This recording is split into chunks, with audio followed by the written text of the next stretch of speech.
सर्वप्रथम तो मैं बड़ा क्रोधित हूँ इस बयान से एज अ महिला। और मुझे नहीं लगता है कि इतने बड़े विधायक दल के मुखिया होने के नाते इनको इस प्रकार की टिप्पणी करनी चाहिए थी। दूसरी बात है, विधान जो भवन होता है, विधानसभा जो होती है, वो बहुत ही गौरवान्वित और प्रतिष्ठित भवन है देश का।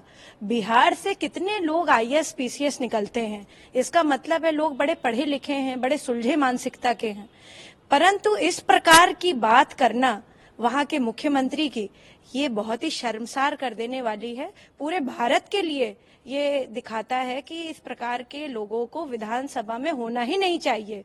और अब जब इलेक्शंस हो तो बिहार की जनता को इस बात का ध्यान रखना चाहिए कि कैसे लोगों को वो चुन कर लेकर के आ रहे हैं, क्योंकि इस प्रकार का अमर्यादित बयान दे करके उन्होंने अपने संस्कारों को परिलक्षित किया है।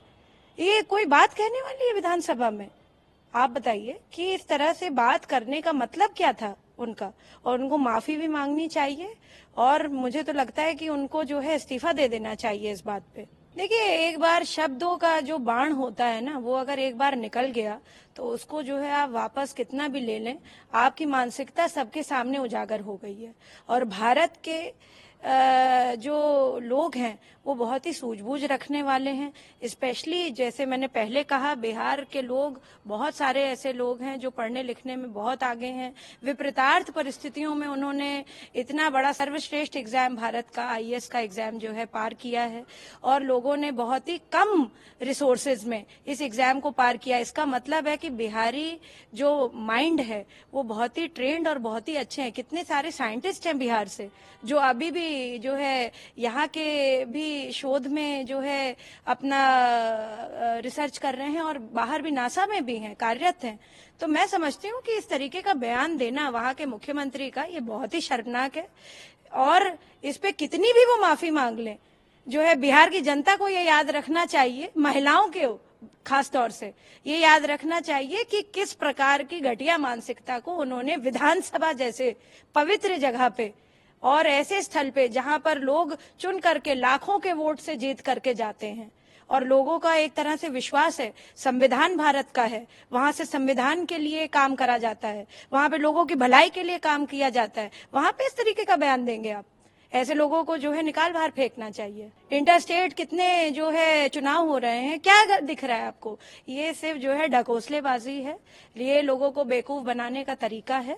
और कोई इंडिया फिंडिया का कोई जो ये गठबंधन I.in.D.I.A, ये सिर्फ जो है सिर्फ बोलने के लिए था।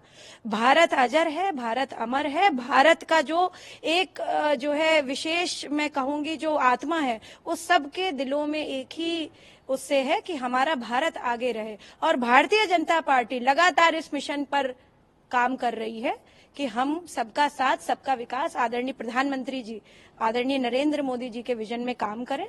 और हम सब कार्यकर्ता जितने भी हैं, भारतीय जनता पार्टी को विशेषता जो है इस मुकाम पर ले जाएंगे। 2024 में भी हम जो है फिर से जीत करके इसलिए आएंगे क्योंकि जो है प्रधानमंत्री का विजन भारत की अखंडता के लिए है, इसलिए नहीं है कि बांट बांट करके जो है हम जो है अपना उल्लू साधे। ये उनकी मानसिकता पर लिखित करता है ना, उनकी कथनी करनी में फर्क है। उनको कभी लगा ही नहीं कि महिलाओं को आगे आने देना चाहिए। वो तो हमारे प्रधानमंत्री जी ने जो महिला बिल जो इतने समय से लटका हुआ था वो लेकर के वो आए नई पार्लियामेंट में। सबसे पहला बिल जो उन्होंने पास किया वो महिलाओं के लिए किया। इतना बड़ा संशोधन हुआ पूरे कॉन्स्टिट्यूशन में।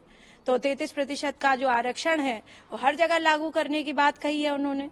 अब वो एक अलग विषय है कि उसमें जो है कुछ क्लॉजेज हैं जिनको ध्यान में रखना पड़ेगा, पर जो है वो बिल तो पास हो गया ना प्रधानमंत्री जी की वजह से, नरेंद्र मोदी जी की वजह से।